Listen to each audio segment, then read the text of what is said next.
요한복음 1장 1절 말씀은 태초에 말씀이 계시니라 이 말씀이 하나님과 함께 계셨으니 이 말씀은 곧 하나님이시다 이렇게 말씀하고 있습니다.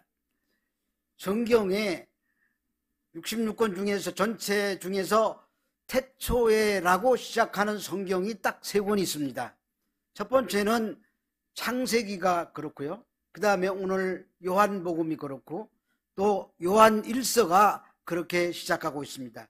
영어 성경이나 한국 성경이나 할 거 없이 영어 성경은 in the beginning 이렇게 해서 시작하고 있습니다. 근데 이 요한복음 1장의 내용은 창세기 1장의 내용과 아주 유사한 형태를 띠고 있습니다. 어떤 구조가 거의 비슷하다 이런 말입니다.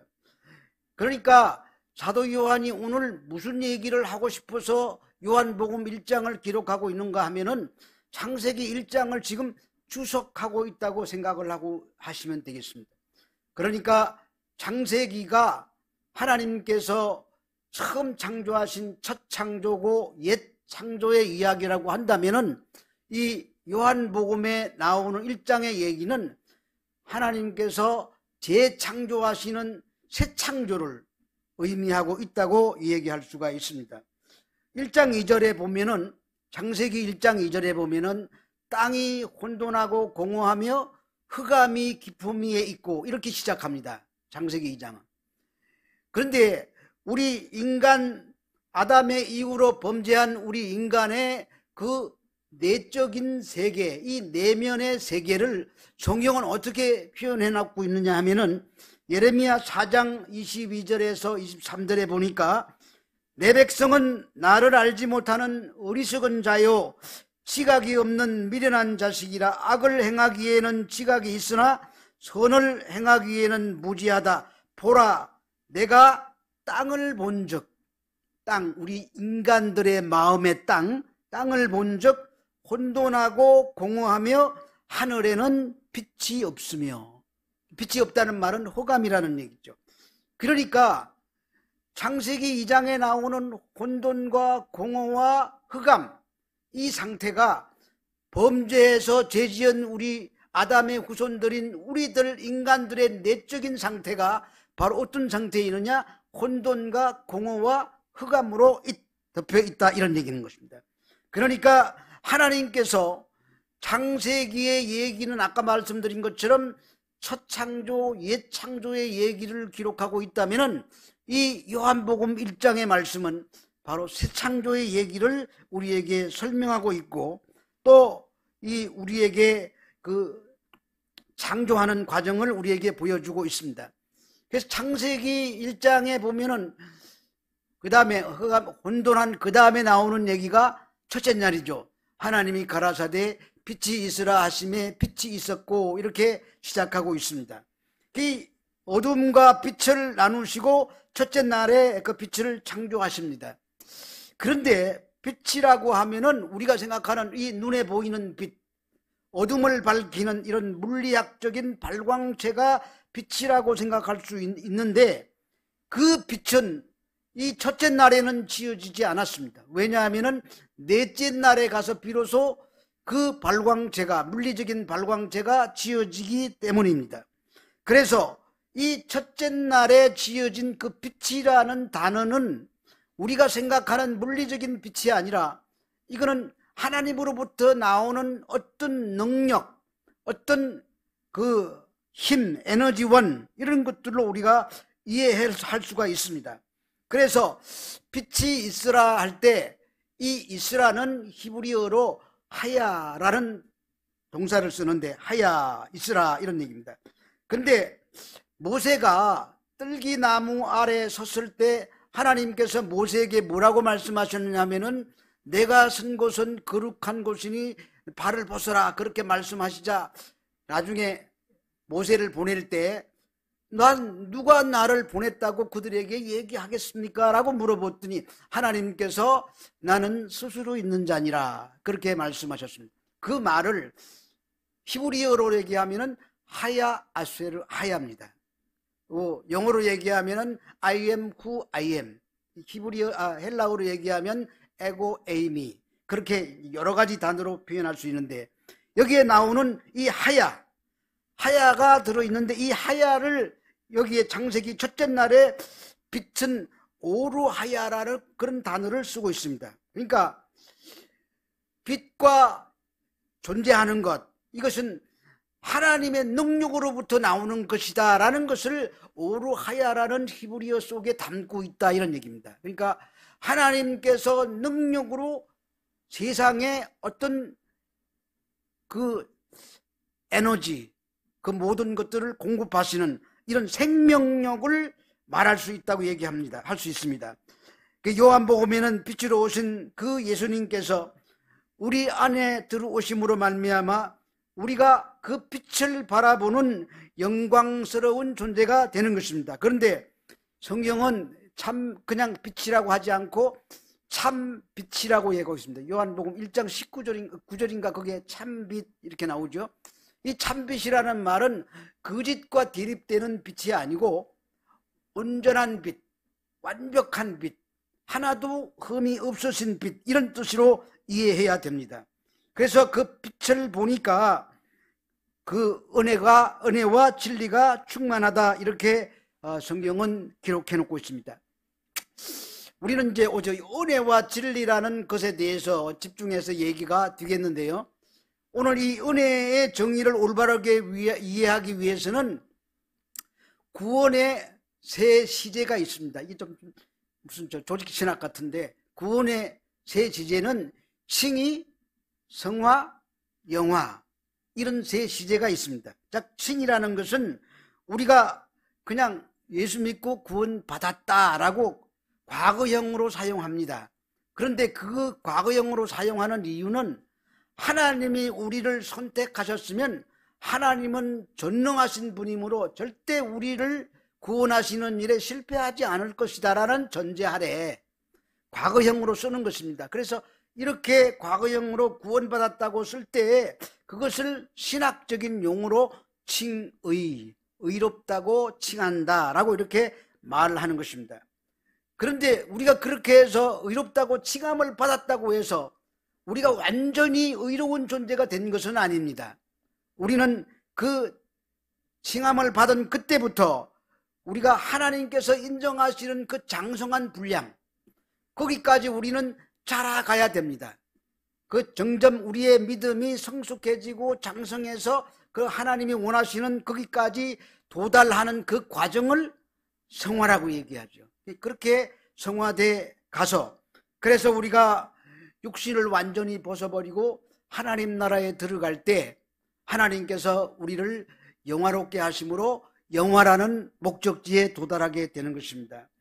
그런데 하나님께서는 이렇게 우리를 이 땅에 사는 날 동안 칭의가 시작되는 그날서부터 영화로운 날이 시작되는, 영화로운 거기에 들어가는 그 순간까지 계속 끊임없이 우리가 성화되어 나가도록 하나님께서 역사하신다는 사실입니다.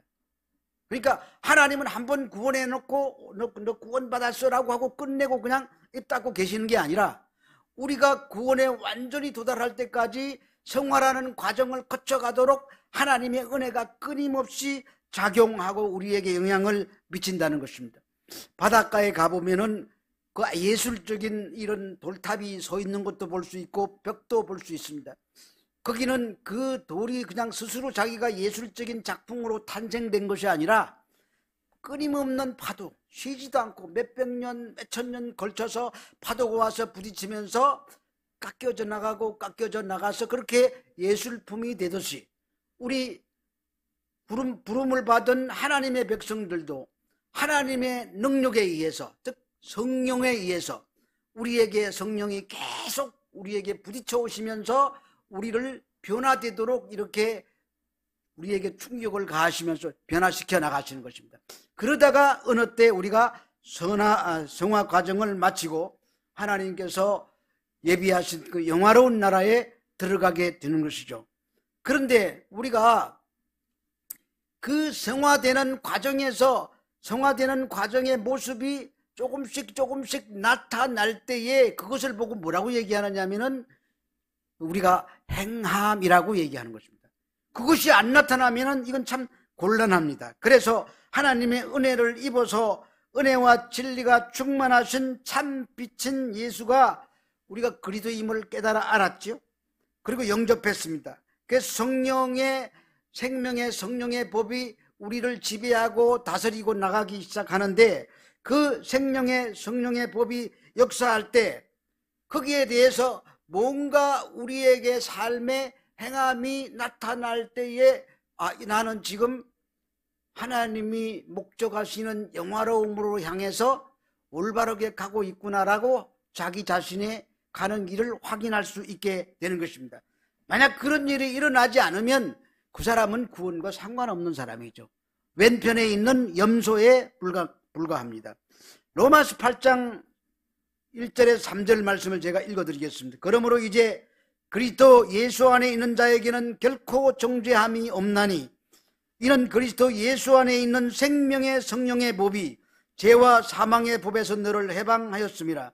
율법이 육신으로 말미암아 연약하여 할 수 없는 그것을 하나님은 하시나니 곧 죄로 말미암아 자기 아들을 죄 있는 육신의 모양으로 보내어 육신의 죄를 정하사라고 이제 이렇게 3절까지 기록되어 있는데요.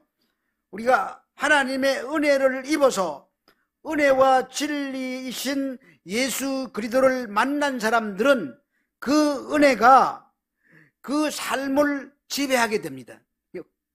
우리 그리스도인들의 삶에는 항상 그 은혜라는 하나님의 성령께서 오셔서 우리 삶을 지배하고 다스린다는 것입니다. 그런데 성령이 지배하시는데 내 삶의 모양을 보면은 이거는 성령과 전혀 상관없는 사람들처럼 살아갈 때가 많습니다. 죄를 질 때도 있고, 다른 사람들, 믿지 않는 사람들이 하지 않는 것처럼 그런 아주 더 추악한 일을 행할 때도 있고, 정말 내 자신이 겉으로 볼 때는 성도인 것처럼 보이지만 내 마음속을 뜯어보면은 지저분하기가 짝이 없고 아주 추악한 존재임을 발견할 때가 있습니다. 그것이 문제입니다. 근데 하나님의 은혜로 예수 그리스도를 영접한 자, 그 이름을 믿는 자들에게는 하나님의 자녀가 되는 권세를 주셨다고 합니다. 하나님의 자녀는 그 죄가 주관하는 삶을 살지 않아야 되는데 우리는 여전히 그 죄의 지배 아래서 흐득이며 살아가고 있는 것이 부인할 수 없는 현실입니다. 우리 여전히 그렇게 살고 있습니다. 그것은 하나님의 택함을 받은 하나님의 백성이 하나님의 은혜로 거듭나게 되면 성경의 말씀대로 죄의 절대적인 지배, 그것은 끝이 납니다. 그런데 죄의 오염과 부패 속에 있던 우리들이 갑자기 이렇게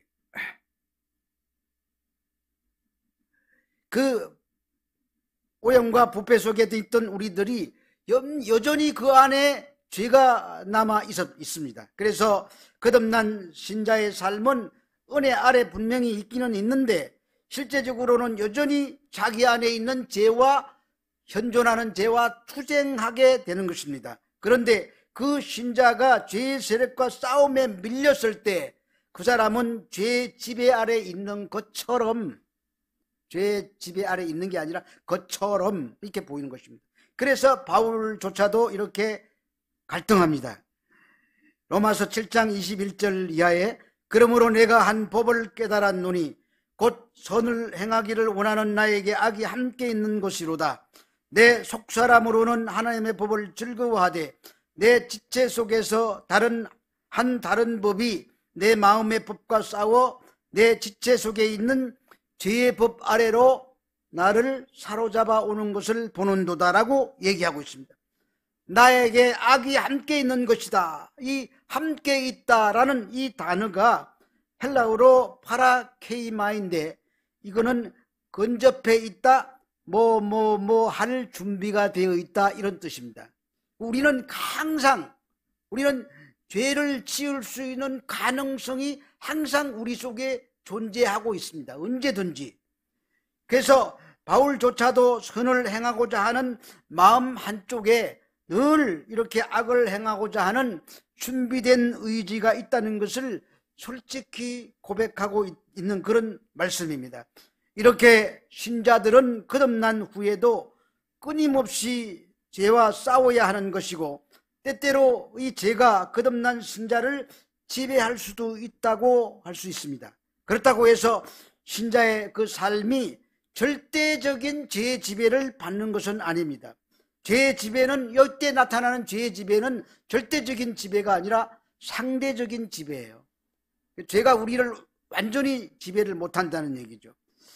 불신자들의 삶 속에 나타난 죄의 지배는 절대적인 것이어서 죄에 대해서 아무런 저항을 못합니다.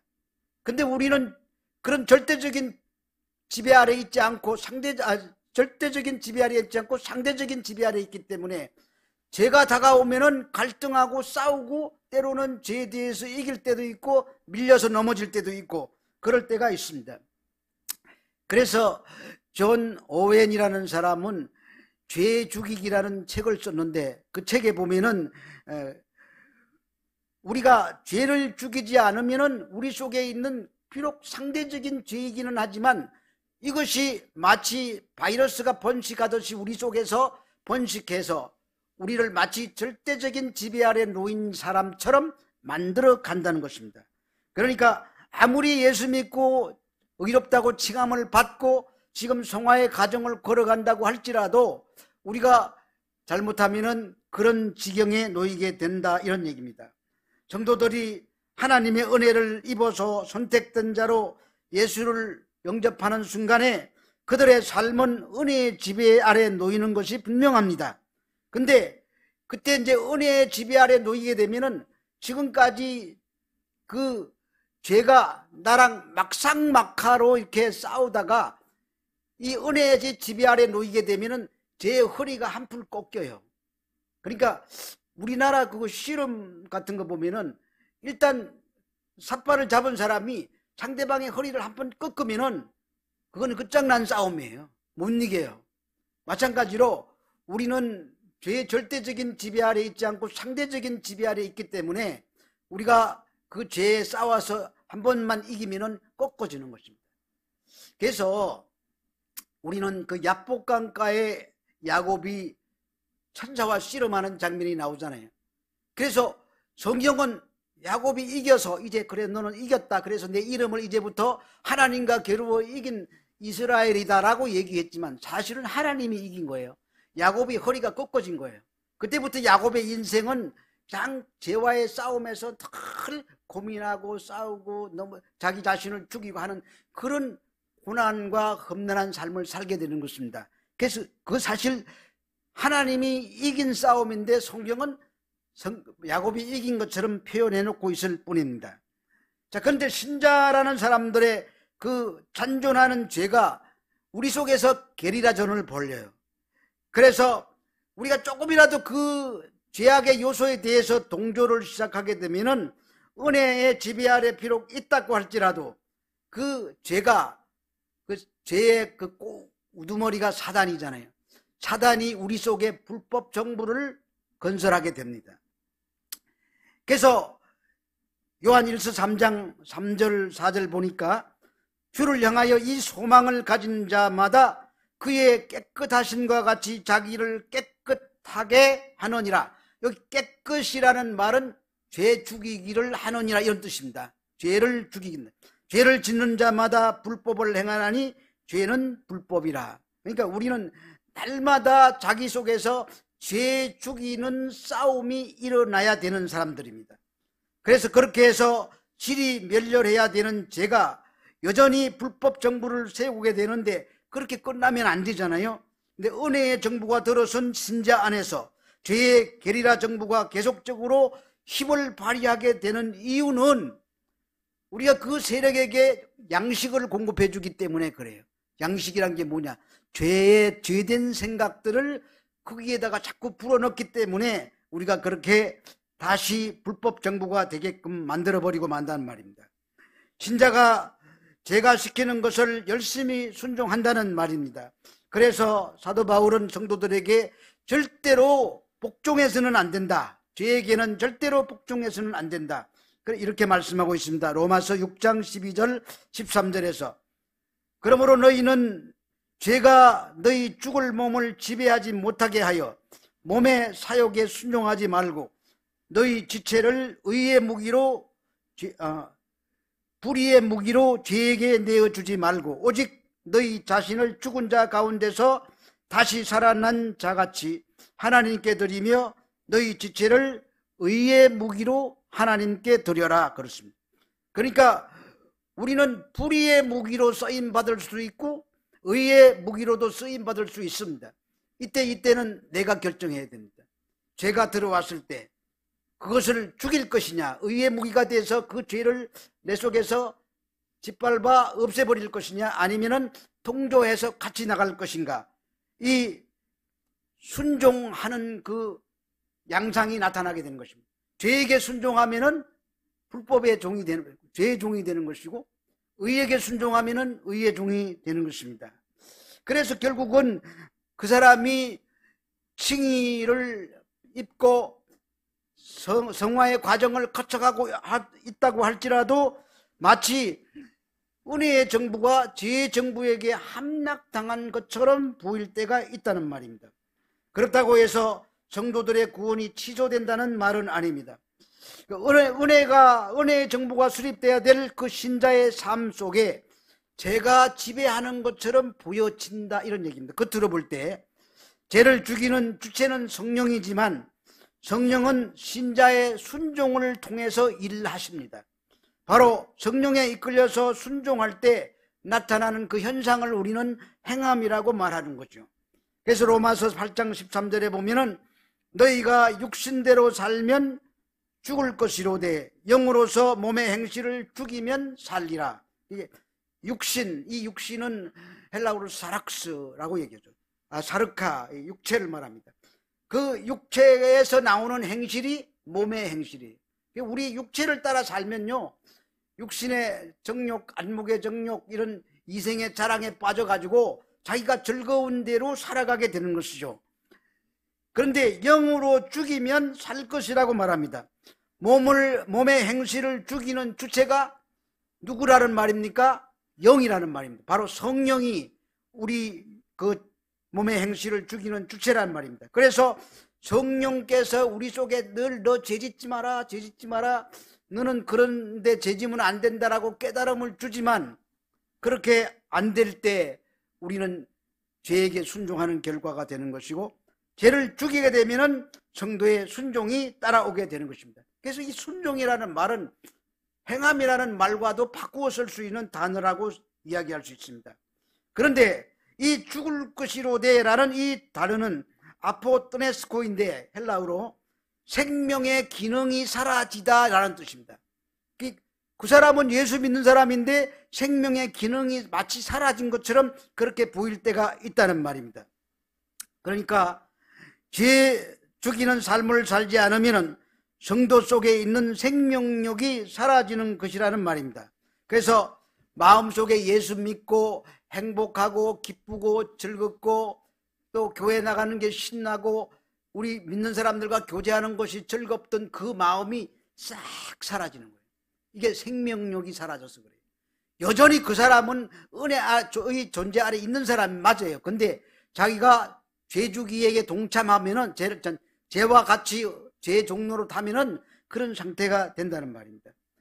그리고 영으로서 몸의 행실을 죽이면 살리라 그랬습니다. 근데 여기 또 죽인다는 얘기가 나오는데 이 앞에서 나오는 죽이다라는 말은 기능이 사라지다라는 뜻인데 이 뒤에 나오는 이 죽는다 이 말은 따나토우라는 말로 생명을 싹둑 잘라버리는 걸 말하는 거예요. 아주 끝장내는 걸 말하는 거예요. 그러므로 성도들이 몸의 행실을 죽이는 죄와의 싸움은 그 죄가 끊어질 때까지, 목이 딱 잘려져 나갈 때까지 치열한 전투를 벌여야 된다는 말입니다. 우리가 그런 싸움을 안 싸우고 있기 때문에 믿는 사람인지 안 믿는 사람인지 구분되지가 않을 때가 많고, 때로는 세상에 나가서 세상과 타협하게 되고 세상 사람들이 원하는 방식을 쫓아가는 이런 잘못된 오리를 범하게 되는 것입니다. 그래서 그 전투가 얼마나 치열한지 바울은 오호라 나는 곤고한 몸이로다, 이 사망의 몸에서 누가 나를 건져내랴, 이렇게 한탄합니다. 그래서 히브리서 기자는 이렇게 얘기하고 있습니다. 히브리서 12장 4절에 보면은 성도가 너희가 죄와 싸우되 아직 피 흘리기까지는 대항하지 아니하고, 그러니까 우리의 싸움은 어디까지 가야 되느냐? 피 흘리기까지 싸워야 되는 거예요. 그러니까 치열한 싸움을 싸우라는 말이죠. 왜냐하면 신자의 경건은 그 사람 안에 있는 하나님의 생명의 결과이기도 하지만 또한 그 생명이 풍성하게 자라게 되는 조건이 되기 때문에 그렇습니다. 그래서 우리는 우리 속에 있는 이 죄라는 작은 씨앗부터 시작해가지고 그걸 갖다가 자꾸 목숨을 끊어내고 잘라내는 피 흘기까지 싸우는 싸움이 있어야 하는 것입니다. 그래서 디모데전서 4장 8절에 보니까 육체의 연단은 약간 유익이 있으나 경건은 범사에 유익하니 검생과 내세에 약속이 있다고 말씀하고 있습니다. 자, 근데 우리가 여기서 죄를 짓게 되는데 그 죄와 내가 야합을 하게 되면은 죄가 나오겠죠? 이때 짓는 죄를 고의로 짓는 죄라고 그래요. 고의로. 고범죄라고 합니다. 그래서 이 고범죄, 제드, 히브리어로 제드는 거만하다, 오만하다 이런 뜻이 있습니다. 그래서 우리는 예수를 믿기는 믿는데 그 사람이 변화되지 않고 여전히 세상 것만 사랑하고 그렇게 거만하고 오만하게 행동하는 것은 그가 고의로 짓는 죄 속에 있기 때문에 그렇다고 말씀드릴 수 있습니다. 자, 그런데 청교도 중에 리처드 삽스라는 사람이 있는데 그 사람이 이런 말을 했습니다. 양심을 거스리는 죄는 살아남은 기도의 입을 막고, 양심이 거스려지면 기도가 제대로 안 돼요. 죄 짓고 나서 기도해보세요. 기도가 안 되지. 하나님 앞에 담대히 나아가지 못하게 되며 영혼의 자유를 빼앗아 간다고 말하고 있습니다. 끝으로 나타나는 죄는 이 마음으로 짓는 죄, 이 끈질긴 죄 때문에 나타나는 거예요. 사실은 우리는 마음에 어떤 하나의 죄가 형성이 되면은 그것이 나중에 끝으로 나오죠. 이 마음에 죄가 생겨났을 때 그때 싹둑 잘라야 되는 거예요. 그때 치열한 싸움을 싸워서 끊어내야 되는 거예요. 그런데 그것이 실행으로 나타나 버리면 이게 문제가 되는 것입니다. 그래서 우리는 마음에 생겨나는 죄와의 끊임없는 싸움을 싸워야 돼요. 이 죄와 싸움에서 승리하지 못하면 진짜로 죄를 끝으로 행해버리는 이런 결과에 도달하게 됩니다. 그러면 죄를 질 수밖에 없는 것이에요. 그래서 성경에 마태복음 5장 27절 이하에 보면은 예수님이 거기에 대해 이런 말씀을 하세요. 또 간음하지 말라 하였다는 것을 너희가 들었으나 나는 너희에게 이르노니 음욕을 품고 여자를 보는 자마다 마음에 이미 간음하였느니라. 지금 예수님은 뭘 지적하고 계시느냐 하면은 우리 내면에서 일어나는 마음의 죄를 지금 지적하고 계시는 거예요. 마음으로 이미 저 여자가, 저 남자가 참 이런 생각을 가졌다면은 이미 그 사람은 간음한 단계에 들어가 있는 거예요. 예수님이 그걸 말씀하시는 거예요. 이 구절은 타락한 인간 속에는 절대로 선한 것이 나올 수 없다는 말을 그렇게 하고 있는 것인데, 그 타락한 더러운 마음 속에서 출발하는 그런 죄부터 우리는 잘라내야 한다는 것을 강조하는 말씀입니다. 근데 예수님께서 이런 말씀을 하신 것은 거룩한 삶의 수준이 어디까지인가를 우리에게 깨닫게 하시는 것이지, 우리가 정말로 마음으로 진 죄 때문에 천국에 못 간다면은, 하나님 택한 백성 안에 들어가지 못한다면은 그거는 말이 안 되는 것입니다. 이미 선택받은 사람들이기 때문에.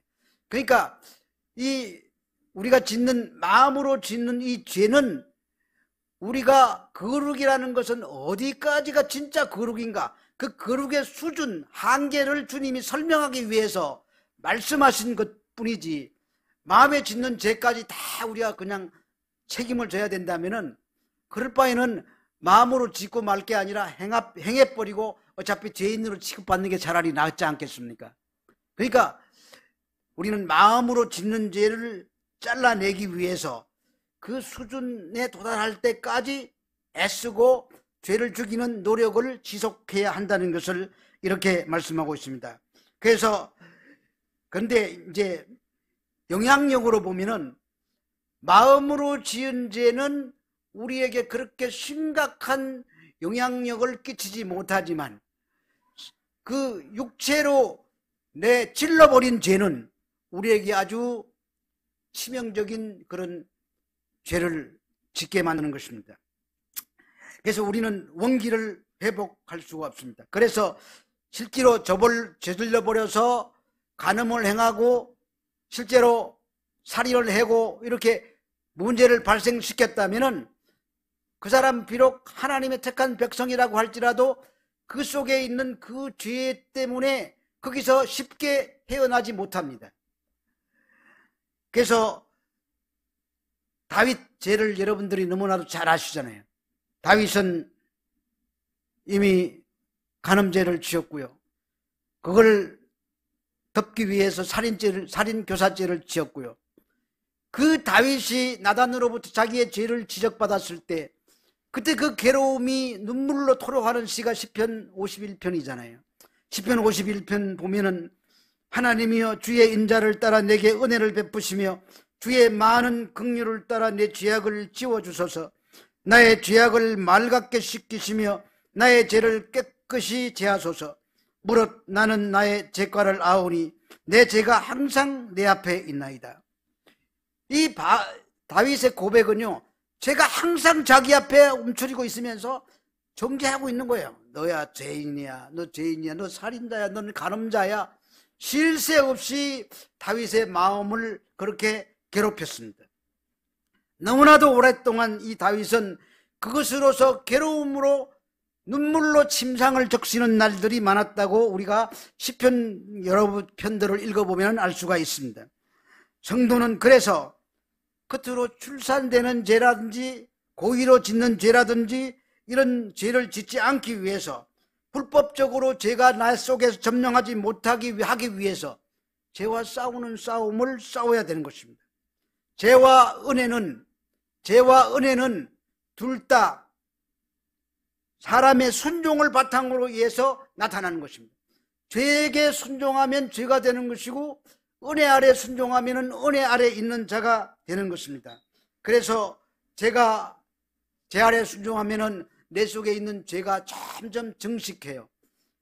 코로나 걸렸을 때 그 조그마한 바이러스가 내 속에 들어가 가지고 점점 증식해서 우리 몸을 사로잡아서 어떤 사람의 죽음까지 몰고 가는 것처럼 우리 속에 있는 죄와 타협하게 되면 이 죄는 자꾸 증식해요. 그게 환경이 풍부하게 정식되도록 토양을 만들어 주는 거예요. 내 생각 순종하지 않으면은, 하나님의 의에 순종하지 않으면은.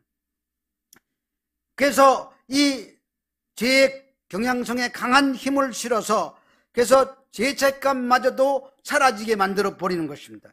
그런 신자는 하나님의 말씀을 들어도 깨닫지 못하고 하나님의 말씀을 들어도 느끼지도 못합니다. 그래서 우리는 은혜 아래 순종함으로 말미암아 하나님께서 내게 주신 그 은혜가 얼마나 대단한 것인지 알아야 되는 것입니다. 그 은혜를 깨달은 사람이 은혜를 사모하고 은혜의 자리로 나오게 되는 것입니다. 그러므로 우리가 죄를 이길 수 있는 방법은, 그래서 주일 예배에 빠짐없이 나와야 되는 거예요.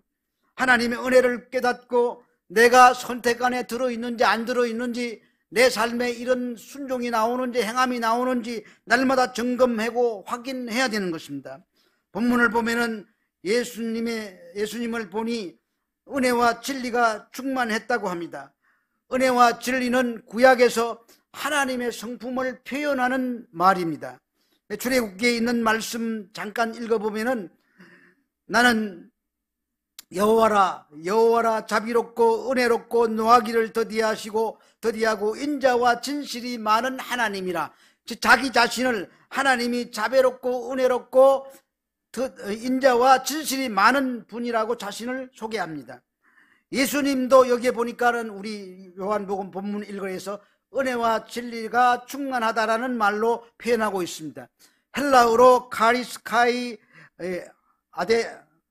알레테이아라고 되어 있는데, 이것은 구약 성경에서 하나님의 성품을 나타낼 때 쓰는 단어입니다. 그러니까 하나님의 성품과 예수님의 성품은 본성이 똑같다는 얘기를 이렇게 하고 있습니다.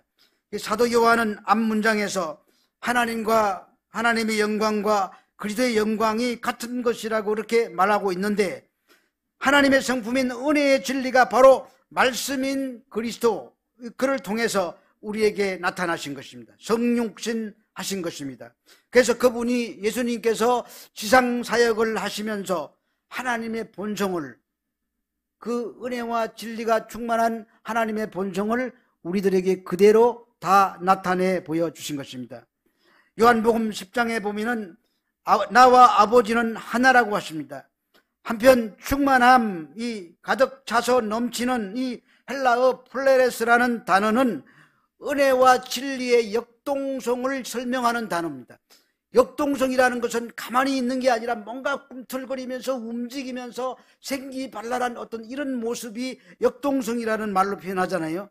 그러니까 은혜와 진리가 우리 심령 속에서, 성도들 마음 속에서 이렇게 역동적으로 꿈틀거리고 움직이고 있는 거예요. 그러면은 우리가 은혜 아래 있는 겁니다.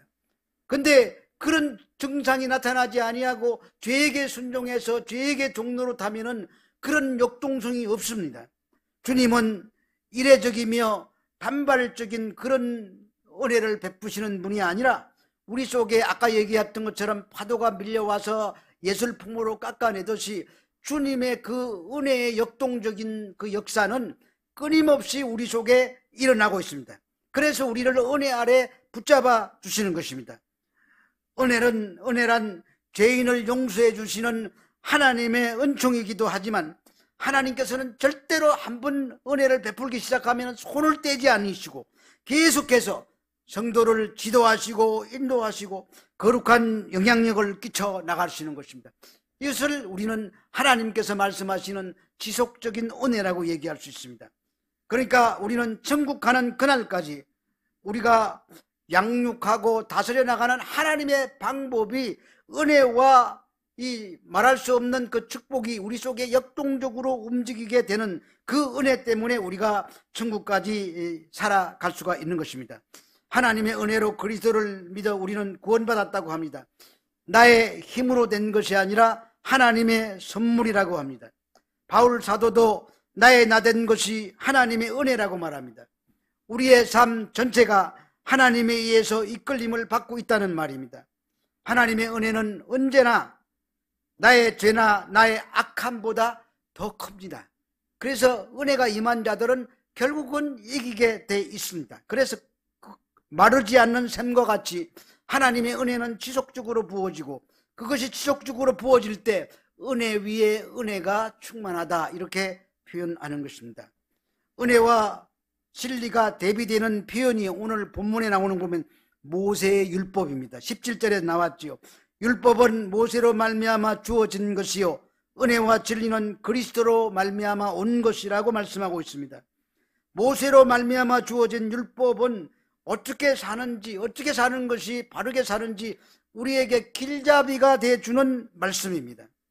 그러나 율법을 100% 지키며 살 수 있는 사람은 이 세상에 아무도 없습니다. 그래서 성경은 모든 사람이 죄를 범하였음에 하나님의 영광에 이르지 못한다고 하십니다. 율법으로는 죄의 삭선 사망입니다. 그래서 모든 사람들이 사망의 종로로 타다가 그렇게 해서 멸망받아서 영원한 지옥 속에 떨어져야 되는 것이 그 길로 가는 그 마지막이 되어야 맞습니다.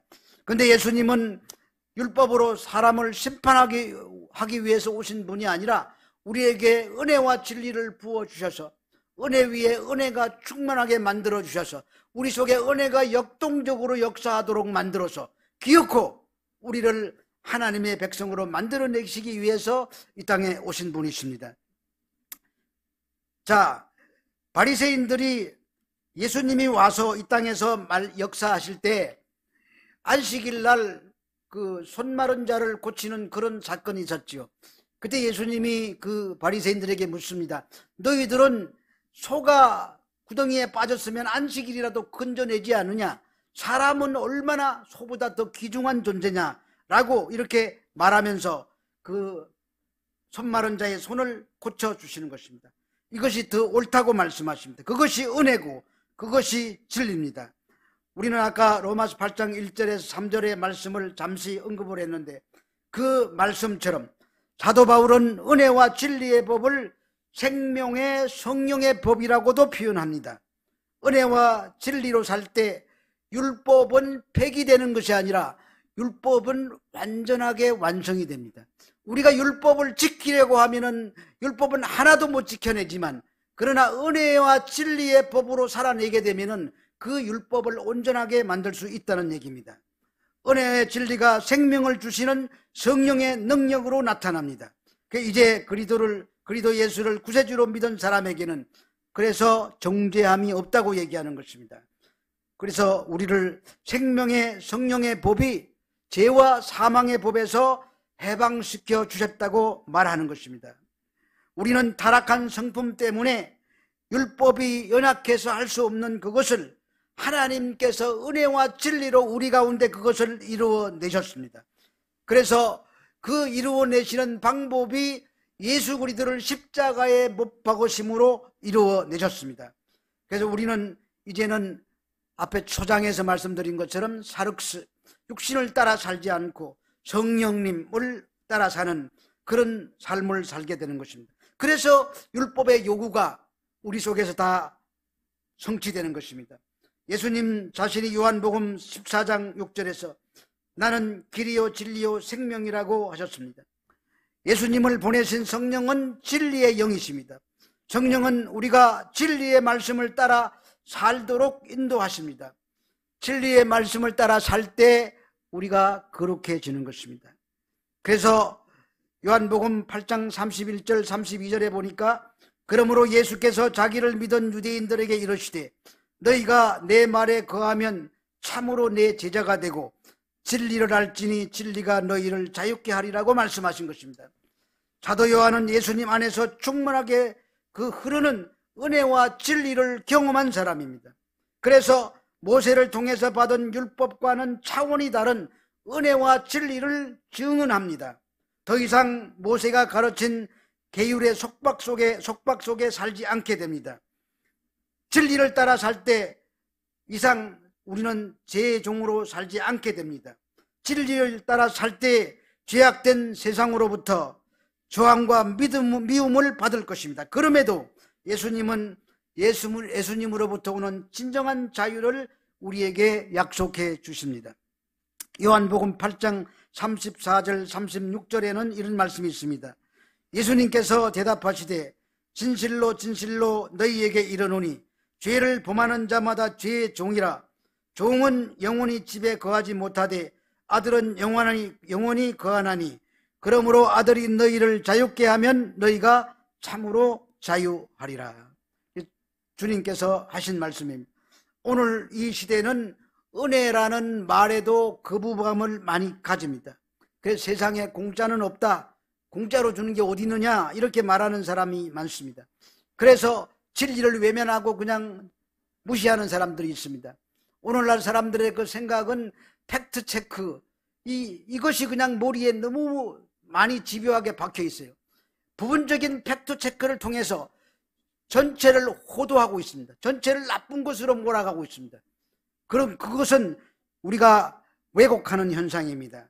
그래서 그런 것 때문에 길을 잃고 방황하며 진정한 자유를 누리지 못하고 있는 것이 현재 우리 사회의 병폐입니다.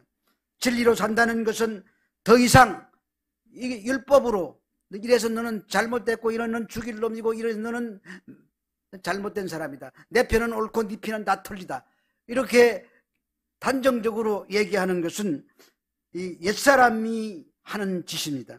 은혜와 진리의 법으로 사람을 살리는 새 사람은 그렇게 살지 않고 전부를 품어 안고 용서하며 기도하는 삶입니다.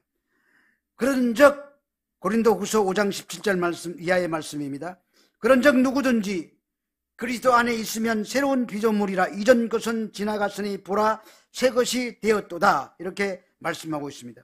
여기서 한 가지 분명히 해두어야 할 것은 지금 말하고 있는 은혜로 연결되는 죄는 성도들이 여전히 사랑하는 그 죄를 말하는 것이 아니라 성도들 속에 남아있지만 이미 정복되도록 그렇게 결정된 성도들이 싸우고 있는 죄를 말합니다. 하나님은 성도로 하여금 그 죄와 싸우게 하심으로 성도에게 또 교훈을 주고 있습니다. 그러니까 하나님이 하시는 일은 하나도 은혜가 되지 않는 것이 없어요. 우리가 우리 속에 있는 죄와 이렇게 싸울 때 죄에 넘어지기도 하고 자빠지기도 하고 그러다가 일어나기도 하고 하는 과정을 하나님은 그냥 두고 보세요. 그냥 두고 보시면서 오래 참고 우리를 기다려 주십니다. 우리 스스로가 어떻게 스스로 의의 종이 되어서 죄를 이기고 일어날 때까지 하나님은 기다려 보시다가 그래서 우리에게 네가 이겼다라고 우리에게 칭찬을 오히려 우리에게 해주시기 위해서 기다려 주시는 것입니다. 나중에 신자가 그 죄를 죽이고 은혜의 지배 속에 있을 때 죄 속에 있었던 과거의 자신을 뒤돌아보면서 자기의 죄를 눈감아 주시고 그토록 오래 참아 주셨던 하나님의 은혜와 자비를 경험하게 될 것입니다. 저는 이것을 여러 번 경험했습니다. 그래서 그것만 생각하면 가슴이 뭉클거리고 눈물이 나올 때가 많습니다. 여러분 목사라고 해서 죄 안 짓는 줄 아십니까? 죄 더 많이 져요. 나는 내 자신이 얼마나 더럽고 흉악한지 몰라요. 내 자신, 내 속에 들어있는 이런 생각들이라든지 이런 건 막 그냥 말로 다 표현할 수 없도록 지저분해요. 근데 우리를 다시 일어나게 하시는 분은 하나님이시고 은혜와 진리의 영이신 성령께서 그렇게 만들어 가시는 것입니다. 세례 요한이 자신을 소개하기를 광야에서 외치는 자의 소리라고 했습니다. 이 모든 시대를 통해서 구약과 세례 요한에게 이르기까지는 그 모든 시대를 통해서 세례 요한이 예수 그리스도를 증거하는 자로서 여기에 등장하고 있습니다. 그런데 그 증거가 누가 할 수 있느냐? 은혜와 진리가 충만한 자만이 예수를 그리스도로 알아보고 그를 구세주로 고백하게 되는 것입니다. 은혜와 진리가 없으면 예수를 바로 알아보지 못합니다. 우리는 주 안에서 빛이라고 했습니다. 그러므로 이 말은 빛을 받은 자로서 빛을 증거해야 된다는 말이지 우리가 빛이라는 뜻은 아니에요. 문선명이나 박대선이나 무슨 이만이나 이런 것 같은 존재가 아니라는 말입니다. 우리는 빛으로 드러나야 할 존재들입니다. 오늘 본문을 보면은 빛이 세상에 오셨는데 자기 백성조차도 그 빛을 알아보지 못하더라는 탄식이 나오고 그 다음에 그 빛을 알아보고 보라 세상 죄를 지고 가는 하나님의 어린 양이로다. 왜 구약의 전 역사를 통해서 세례 요한이 나타날 때까지 그렇게 많은 선지자들이 그렇게 많은 사람들이 구약 성경을 머리에 달달 외울 정도로 읽었지만 그들은 그 말씀을 듣고도 왜 깨달아 알지 못했을까요? 은혜와 진리가 그들 속에 없었기 때문에 그렇습니다. 그런데 세례 요한은 하나님의 말씀을 들었습니다.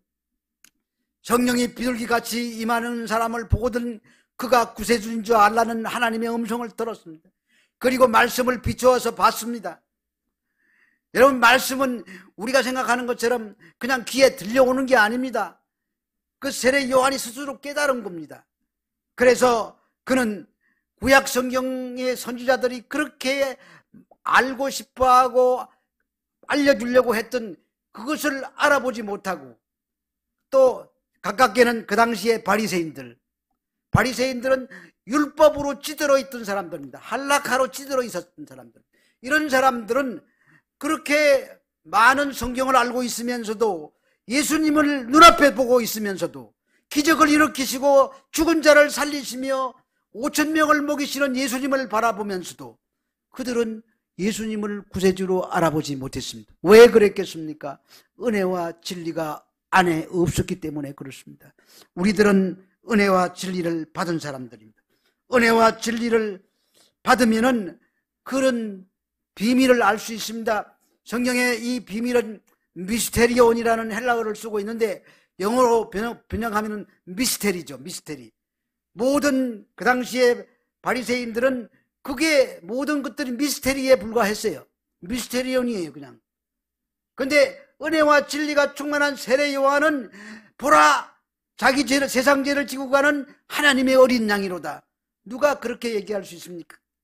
은혜와 진리로 충만했기 때문에. 우리는 오늘 하나님 앞에 고람되어 하나님 앞에 서 있습니다. 고람되어 하나님 앞에 그저 서 있는 게 아니라 하나님의 그 심판대 앞에 날마다 서 있는 것입니다. 내가 이렇게 살다가 하나님 심판대 앞에 서면 나는 어떤 평가를 받을 것인가를 생각하면서 우리는 오늘도 주님 앞에 한 발자국 한 발자국 승리하면서 은혜와 진리를 사모하며 살아가시는 여러분 모두가 되시기를, 저도 그에 속하게 되시기를 우리 주 예수 그리스도 이름으로 축원합니다.